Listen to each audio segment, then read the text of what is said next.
What happens when a king decides his own capital has become enemy territory in September 1970? The streets of Amman exploded into war as King Hussein of Jordan ordered the army to crush powerful Palestinian guerrilla factions operating inside his kingdom. This conflict became known as Black September, and it changed the Middle East forever. The roots of the crisis began after the 1967 Arab-Israeli War, when Jordan lost the West Bank and East Jerusalem. Hundreds of thousands of Palestinians fled into Jordan, joining earlier refugee communities. Many were angry, displaced, and unwilling to accept defeat. Armed groups like Fatah, led by Yasser Arafat, and the Popular Front for the Liberation of Palestine grew rapidly.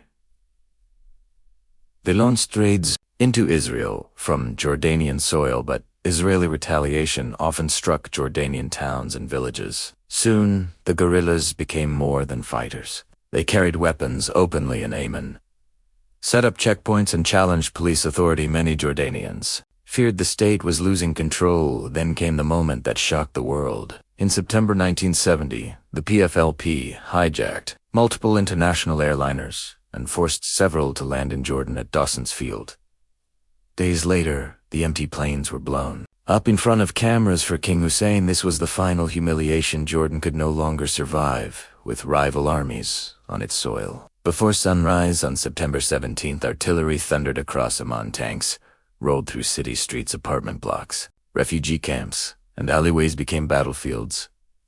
Families hid in basements, while soldiers in Fedayeen exchanged fire across the capital. The fighting spread north, and even Syrian armored forces crossed into Jordan in support of the guerrillas. But Jordan counterattacked and Syria withdrew. Thousands were killed, though the true number remains disputed. By late September, a ceasefire ended the worst of the battle. But the story was far from over. The Palestinian movement would soon be driven from Jordan, and the desire for revenge would give birth to a new militant group called Black September. And 1 year later, the world would hear that name again in blood and tragedy. If you want the full story of how Jordan's civil war reshaped Lebanon, transformed Palestinian politics, and echoed across the world, watch the full documentary now.